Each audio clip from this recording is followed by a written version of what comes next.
पूरे सदन को ये मालूम है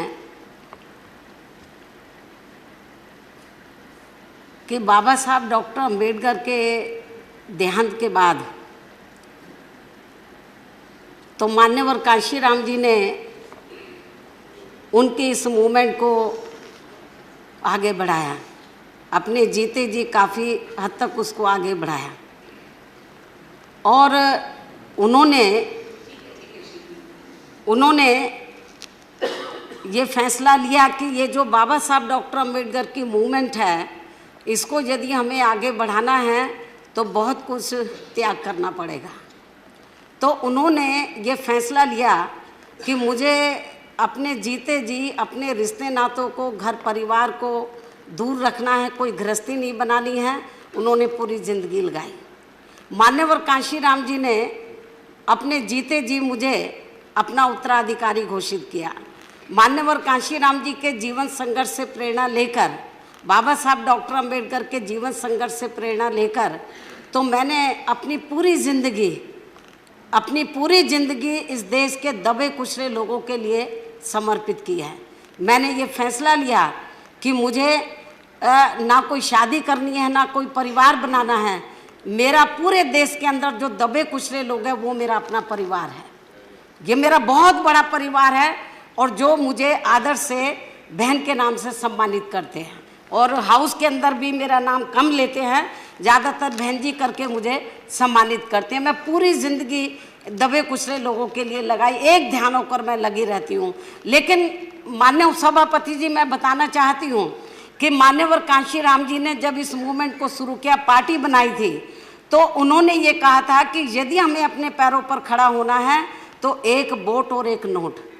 यदि आप हमारे दबे कुचले लोग अपनी पार्टी को पैसा देंगे वोट के साथ साथ, तो हमें बड़े बड़े पूंजीपतियों के ऊपर निर्भर नहीं रहना पड़ेगा।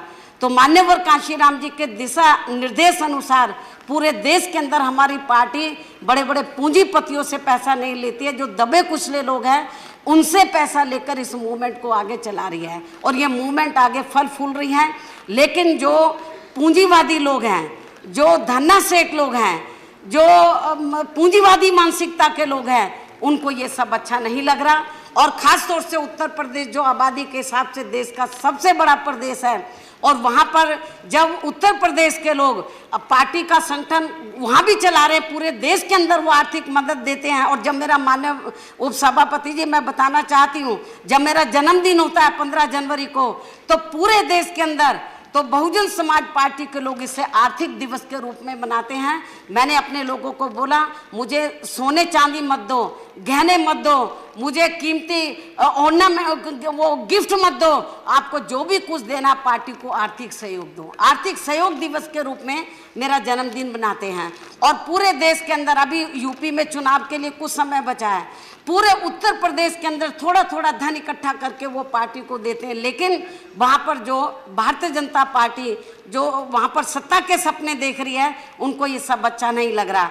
इसलिए आज उनके जो पार्टी के जो उपाध्यक्ष हैं, जिस तरीके का भाषा का, क्योंकि मुझे कोई भी नहीं दिखा रहा था, बहुत अपशब्द भाषा का इस्तेमाल किया, क्योंकि सब मुझे अपनी बहन समझते हैं, तो इसलिए वो बहन के सामने वो लफ्ज़ नहीं बोलना चाहिए। मैं उनका आदर सम्मान करती हूँ, अपने सभी भाइयों का जो हाउस के अंदर है, मैं उनका कदर करती हूँ।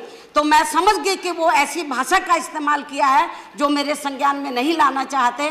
लेकिन माननीय उपसभापति जी, मैं कहना चाहती हूँ कि जो भाषा का मेरे ऊपर जो उन्होंने इस्तेमाल किया मेरे खिलाफ, हालांकि नेता सदन ने व्यक्तिगत तौर पर भी और पार्टी के तौर पर भी उसकी निंदा किया है, मैं उनका इसके लिए आभार प्रकट करती हूँ। सभी दलों के नेता ने, प्रतिपक्ष के नेता ने भी, हमारी बहनों ने भी उसको कंडम, मेरी बात सुन लीजिए, कंडम किया है। मैं उन सबकी मैं आभार प्रकट करती हूँ। लेकिन माननीय उपसभापति जी, मेरा यही कहना है कि एक दलित वर्ग की बेटी, तो जो उत्तर प्रदेश की 4 बार मुख्यमंत्री रही है, मैं अकेले राज्यसभा के अंदर यहाँ पर मैं चुनकर नहीं आई हूँ, मैं यहाँ नॉमिनेट होकर नहीं आई हूँ, मैं कई बार लोकसभा की भी मेंबर रही हूँ, मैं लोकसभा में भी रही हूँ, राज्यसभा में भी मैं कई बार इधर इलेक्ट होकर आई हूँ, 4 बार।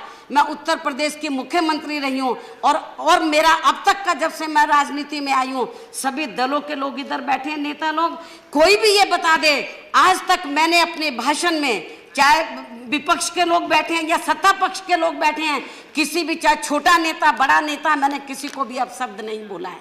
विचारों की लड़ाई होती है, मैं विचारधारा को लेकर तो मैं हमेशा तीखा प्रहार करती हूँ, वो को करना चाहिए हम वीकर सेक्शन के हित में, लेकिन मैंने किसी के भी ना कैरेक्टर के ऊपर, ना मैंने कोई व्यक्तिगत तौर के ऊपर मैंने कभी किसी के ऊपर हमला नहीं बोला, कभी किसी नेता को मैंने अपशब्द भाषा का इस्तेमाल नहीं किया है। पूरा हाउस इस बात से अवगत है, पूरा देश इस बात से अवगत है।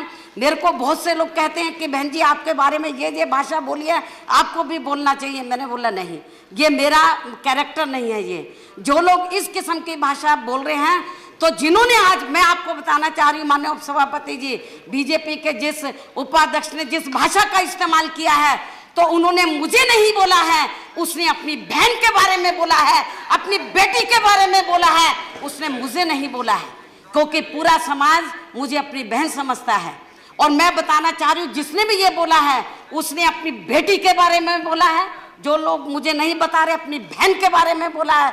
और ये जो उसने शब्द का इस्तेमाल किया है, तो पूरा देश मेरे ख्याल बीजेपी को कभी माफ नहीं करेगा, क्योंकि जो और दलित वर्ग के लोग, ये तो सोचना चाहिए था बीजेपी के उपाध्यक्ष को, एक तरफ गुजरात में आग लगी हुई है, अभी वहां पे मामला ठंडा नहीं हुआ है, दलित वर्ग के लोग कितने दुखी हैं, किस तरीके से उनका उत्पीड़न किया गया गुजरात के अंदर। और इतना नहीं, मुझे तो लग रहा था जब केंद्र में, एक मिनट, जब बीजेपी के नेतृत्व में सरकार बनी थी, जब इस सरकार के एक मंत्री ने कहा था कि दलितों को जानवरों की संज्ञा तक दे दी थी, उनको कुत्तों तक कह दिया था, लेकिन इस सरकार ने उस मंत्री को नहीं हटाया, मंत्री आज तक भी बना हुआ है। तो tomorrow we are having discussion on that. भारतीय जनता पार्टी और उनकी सरकार को ये tomorrow we have discussion on that. एक minute, we are discussing that tomorrow. आगे बढ़ना है, आप लोगों को दलितों का मान सम्मान का ध्यान रखना है। तो मैं समझती हूँ कि इस किस्म के लोगों के ऊपर आपको लगाम लगानी चाहिए। और बीजेपी के उपाध्यक्ष ने जो इस किस्म की भाषा बोली है, उसने मुझे नहीं बोला है, अपनी बेटी को बोला, अपनी माँ को बोला है, कुमारी जी, मैं समझती हूँ प्लीज, कुमारी जी, ठीक है, और इसलिए अभी बैठिए, अभी बैठिए, tomorrow we will discuss, Bharatiya Janata Party tomorrow Dalit issue we are discussing, कि जैसा कि हाउस के सभी मान्य नेताओं ने ये कहा है कि निंदा प्रस्ताव उसको, मेरे ख्याल उसको एक्सेप्ट करना चाहिए, एवरीबॉडी हैज कंडेम्ड, मेरे ख्याल ये ठीक नहीं है। और आज उन्होंने मुझे बोला है, हमारी और बहन बेटियां हैं उनके बारे में बोलेंगे, दलित का सवाल नहीं है। आज एक दलित के, मैं पार्टी के नेशनल प्रेसिडेंट हूँ, कई बार मैं लोकसभा की सदस्य चुनकर आई हूँ, राज्यसभा की रही हूँ, और मैं 10 सवाल दलित के साथ साथ एक महिला का भी आज मेरे बारे में बोला है। कल को अपर कास्ट की महिलाएं हैं, बैकवर्ड क्लास की महिलाएं हैं, और समाज की माइनॉरिटीज की महिलाएं हैं, उनके बारे में इस किस्म की भाषा का इस्तेमाल करेंगे, क्या ये बर्दाश्त करने लायक है? मैं समझती हूँ केवल खेद प्रकट करने से काम नहीं चलेगा।